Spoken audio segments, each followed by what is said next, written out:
बहुत शुक्रिया। और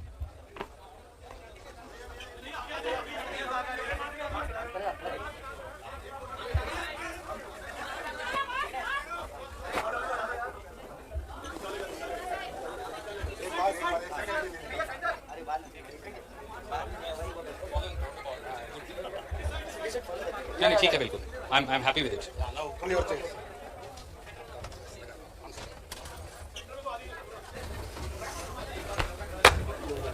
वी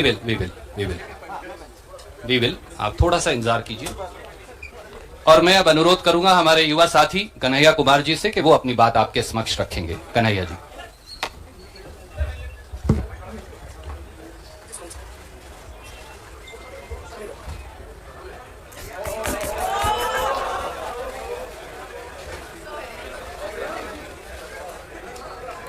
सबसे पहले इस संवाददाता सम्मेलन में आए हुए मैं अपने सभी पत्रकार साथियों का, और मैं देख रहा हूं कि कुछ ऐसे दोस्त भी हैं जगह की कमी के चलते कमरे में आ नहीं पाए हैं लेकिन सुन रहे हैं बाहर खिड़कियों से, मैं आप सबका स्वागत करता हूं।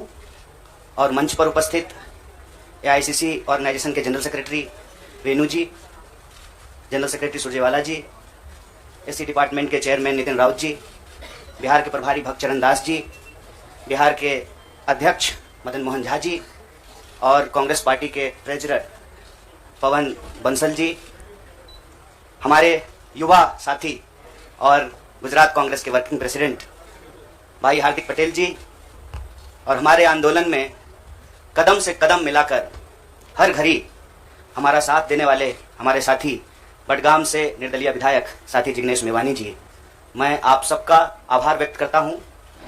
और मैं अपने पत्रकार साथियों से कुछ चीज़ों को लेकर मुखातिब हूं। उससे पहले आज ये एक ऐतिहासिक दिन है। आज शहीद आजम भगत सिंह की जयंती है। लोग शहीद होते हैं, भगत सिंह शहीद आजम हैं। शहीद आजम इसलिए हैं कि आज हम लोग जहां माल्यार्पण करने के लिए गए थे, शहीद पार्क, वो शहीद पार्क एक ऐतिहासिक पार्क है। वो हिस्सा है फिरोज शाह कोटला फोर्ट का, जहां पर चंद्रशेखर आजाद जी की अध्यक्षता में हिंदुस्तान रिपब्लिकन आर्मी की गुप्त मीटिंग हो रही थी। अंग्रेजों के जमाने में क्रांतिकारी छुपकर मीटिंग किया करते थे। नौजवान तरुण भगत सिंह एक प्रपोजल लेकर के आए कि हिंदुस्तान रिपब्लिकन आर्मी का नाम अब हिंदुस्तान सोशलिस्ट रिपब्लिकन आर्मी होना चाहिए। यह ऐतिहासिक क्षण, वो ऐतिहासिक भूमि और हमारे युवाओं के आइकन शहीद आजम भगत सिंह को हम अपना नमन प्रस्तुत करते हैं। आज एक दुखद घटना भी हमारे जिले में हुई है। वज्रपात के चलते 2 बच्चियों का निधन हो गया है। मैं इस मंच से उनके प्रति शोक व्यक्त करता हूं और उनके परिवार के प्रति अपनी संवेदना व्यक्त करता हूं। दोस्तों, मुझे लगता है कि बहुत कुछ कहने की जरूरत नहीं है। आजकल सूचना क्रांति के इस दौर में हमसे ज्यादा मालूम हमारे पत्रकार साथियों को होता है। तो बेहतर यह होगा कि आप सवाल पूछें, मैं आपका जवाब दूं। लेकिन आप सवाल कहां से पूछेंगे और आपके मन में कौन से सवाल चल रहे हैं, इसका थोड़ा सा अंदेशा है, मुझे थोड़ा अंदाजा भी है। सबसे पहले मैं आपको बधाई देना चाहता हूं कि आपने पत्रकारिता की उस मिसाल को जिंदा रखा है कि कम से कम विपक्ष से तो सवाल करते हैं ना, ताकि इस देश को याद रहे कि पत्रकारों का काम है सवाल पूछना। तो मैं आपके हर सवाल का जवाब दूंगा। जितना सवाल आप पूछना चाहते हैं पूछिएगा, बारी बारी से पूछिएगा, सारे सवालों का जवाब दूंगा। बस एक सवाल का जवाब जो मुझे लगता है कि आप सबके मन में होगा कि आप कांग्रेस पार्टी क्यों ज्वाइन की है, उस सवाल का जवाब देकर के मैं हमारे जो अध्यक्ष हैं उनकी तरफ मुखातिब होऊंगा, माइक उनको समर्पित करूंगा। मैं कांग्रेस पार्टी इसलिए ज्वाइन कर रहा हूं कि मुझे यह महसूस होता है कि इस देश में कुछ लोग, वो सिर्फ लोग नहीं हैं, वो एक सोच है। वो इस देश की सत्ता पे ना सिर्फ काबिज हुए हैं, इस देश की चिंतन परंपरा, संस्कृति, इसका मूल्य, इसका इतिहास, इसका वर्तमान और इसका भविष्य खराब करने की कोशिश कर रहे हैं। वो जो सोच है, उस सोच के बारे में आप अपने आप समझ जाएंगे, क्योंकि कहीं मैंने पढ़ा था कि आप अपने दुश्मन का चुनाव कीजिए, अपने विपक्ष का चुनाव कीजिए, दोस्त अपने आप बन जाएंगे। तो हमने ये चुनाव किया है। हम इस देश की सबसे पुरानी पार्टी, सबसे लोकतांत्रिक पार्टी, मैं जोर देकर के बोल रहा हूं लोकतांत्रिक पार्टी, ताकि आप लोग परिवारवाद पे सवाल जरूर कीजिएगा। लोकतांत्रिक पार्टी में हम इसलिए शामिल होना चाहते हैं कि हमको लगता है, और सिर्फ हमको नहीं लगता है, इस देश के लाखों करोड़ों नौजवानों को यह लगने लगा है कि अगर कांग्रेस नहीं बचा तो देश नहीं बचेगा। और यह बात मैं आपको स्पष्ट कर देता हूं, देश में प्रधानमंत्री अब भी हैं, देश में प्रधानमंत्री इससे पहले भी थे, देश में आगे भी प्रधानमंत्री होते रहेंगे। लेकिन आज जब हम लोग श्री राहुल गांधी जी के उपस्थिति में फॉर्मली कांग्रेस पार्टी का फॉर्म भर रहे थे, तो साथी जिग्नेश ने संविधान की कॉपी दी और हमने उनको भगत सिंह, गांधी और अंबेडकर की तस्वीर प्रस्तुत किया, क्योंकि हमारा यह मानना है कि आज इस देश को भगत सिंह की वीरता की जरूरत है, भगत सिंह के साहस की जरूरत है। आज इस देश को अंबेडकर की समानता की जरूरत है, और आज इस देश को गांधी की एकता की जरूरत है। गांधी जब कहते हैं रघुपति राघव राजा राम, पतित पावन सीताराम, ईश्वर अल्लाह तेरो नाम, सबको सन्मति दे भगवान, ये गांधी की एकता है।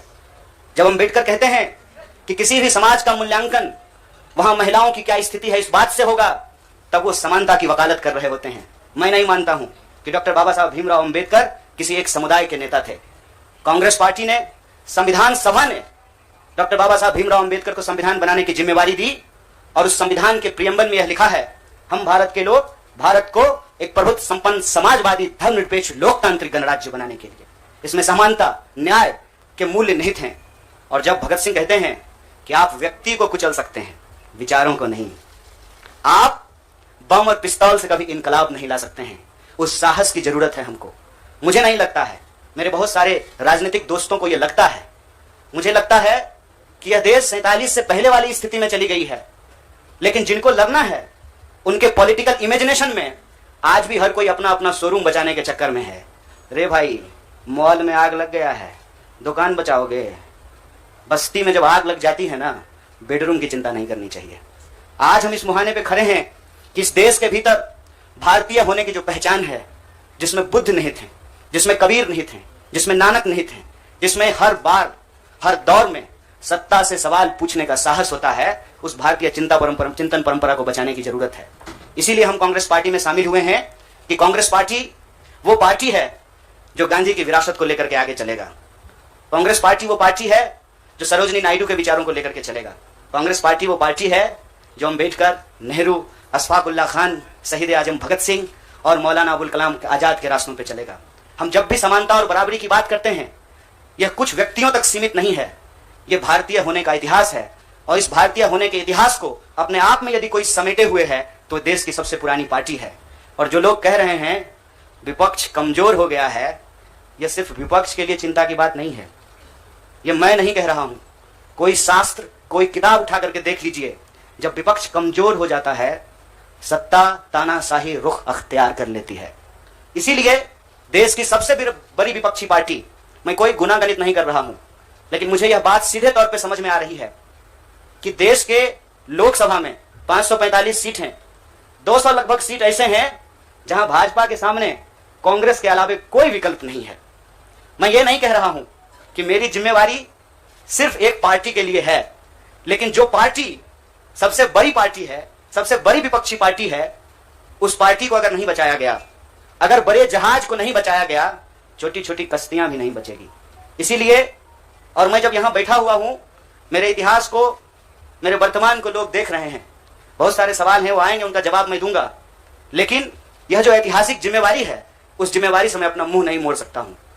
मैं जहां पैदा हुआ, जिस पार्टी में पला बढ़ा, उसके प्रति मैं आभार व्यक्त करता हूं। उसने मुझे सिखाया, पढ़ाया, लड़ने का जज्बा दिया है।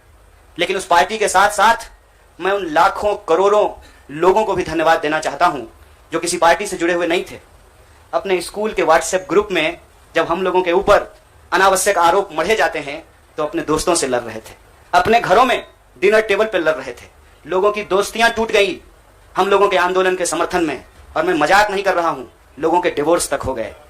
ये जो देश में एक वैचारिक संघर्ष छिड़ा है, उस वैचारिक संघर्ष को कांग्रेस पार्टी ही नेतृत्व दे सकती है, यह हमारा भरोसा है। और मैं ये उम्मीद करता हूं कि हमारे देश के जो लाखों करोड़ों नौजवान आपके माध्यम से सुन रहे हैं, उनसे भी मैं आग्रह कहता हूं, दीवार पर बैठकर टुकुर टुकुर मुंह ताकने का वक्त नहीं है।